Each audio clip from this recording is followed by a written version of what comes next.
Hey YouTube, Brian LCS, thanks for stopping by the channel. And this video, the Amazing Spider-Man #1 review. So if you've not heard the news, the Amazing Spider-Man series has rebooted, and we have a new creative team that will be the team going forward. John Romita Jr. on art and Zeb Wells writing. So we are looking at the A cover. There were so many covers for this book. So definitely, if you're interested, to go check them out. Some really great covers. There was a Momoko, a Besh, Gleason, just a number of great covers. Art Germ for this issue. But we're here to review this book. So this book kind of picks up from the last series. The last series we saw was the Beyond story arc, and things kind of had resolved. Peter was in the hospital for a while, but he got out and was back to being Spider-Man, and him and Mary Jane had rekindled their relationship, and we're talking about moving in together. So we jump into this issue, and here we are in Pennsylvania, and there's some big event that just occurred. Looks like there's a lot of damage, and Peter looks like he's at the center of it. And so we really don't know what this is. And then we flash forward, or fast forward, 6 months later. So now the entire storyline basically takes place 6 months after this big event that we just saw. And Peter is down on his luck, as usual.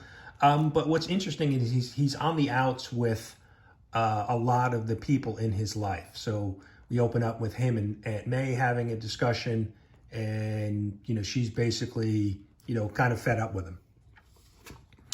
And then we see there's a bill collector that's coming after Peter for a large hospital bill. So obviously he was in a coma and in the hospital for a period of time in the last story arc. And now, there's a bill collector chasing him. So you've got Aunt May upset with him. You've got a bill collector at his feet. And then we see his best friend, Randy Robinson. And, Peter's kind of just blowing him off, brushing him off. And he just really doesn't want to be involved with any of the people in his life.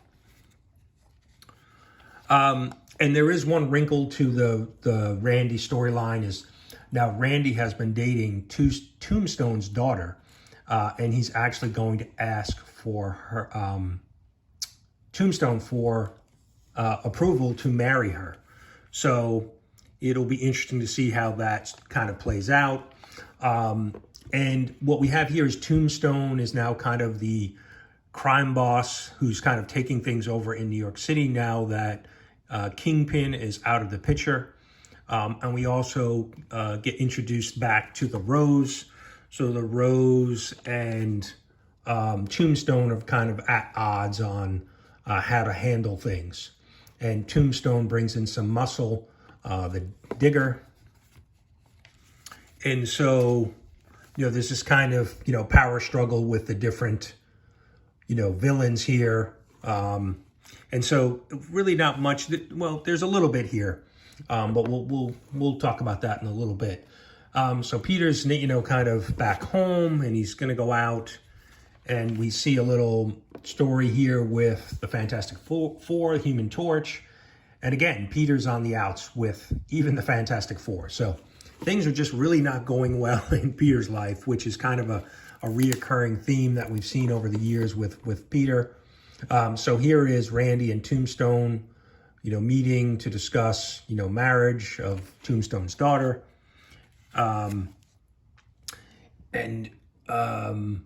Peter was going there to kind of check in on Randy to make sure things were going well. And he ends up spotting some of the other kind of low-level villains and kind of figures something is going on. And so he leaps into action, and he follows, this band of villains to see, what's what. And there's basically a deal that's going down between Tombstone's crew and the Rose.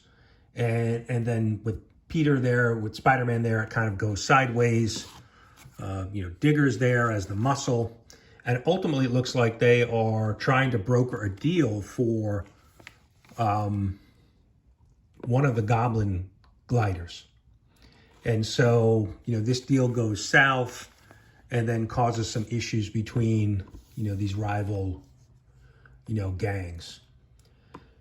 And now we see Peter, he's reaching out to Mary Jane, he's calling her, and she's basically saying, don't call me again. So again, now we've got Aunt May, we've got Randy, we've got the Fantastic Four, we've got Mary Jane, all that are not happy with Peter. And because of the sideways deal between Tombstone and the Rose, the Tombstone is building or house is blown up, and we can see that the Rose team is behind it. So there's definitely something brewing between those two rivals. And again, we reinforce the bill collector trying to get some money out of Peter. And Peter's kind of talking to himself, saying, "Look, I probably need to get a job and kind of try to get things back on track." But he's seen walking by Mary Jane's place, almost stalking her in a sense, because he's calling her, she doesn't want to speak to him, and now he's walking by her apartment. So at this point, Tombstone grabs Peter and says, "Hey, we need to talk.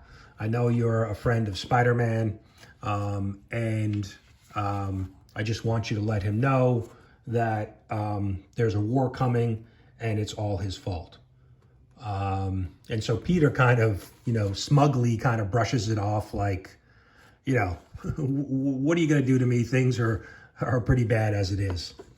And then again, we see, him looking up at Mary Jane's apartment, and then Mary Jane is, sees it, but is just kind of in disgust about it.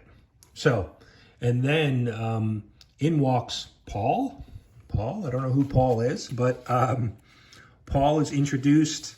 Looks like Mary Jane and Paul are together, and then there are two young kids that walk in, and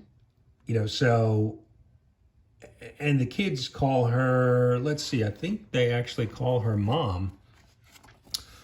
Or no, she just says kiddos. So I'm not sure where this is going. Are these, adopted kids? Or, obviously the timeline doesn't match up from 6 months ago, where Mary Jane was looking to get back together with Peter, and now, she has two kids. So I'm assuming these are not her kids, obviously because of the timeline. But somebody actually had mentioned, talking about this, that maybe we're in an alternative universe, not the 616.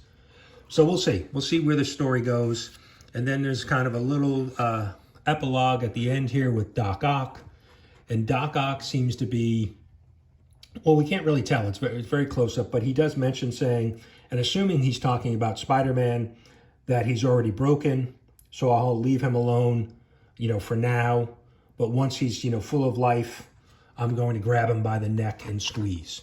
So assuming he's talking about, Peter and Spider-Man, but then we reveal that Doc is, captured.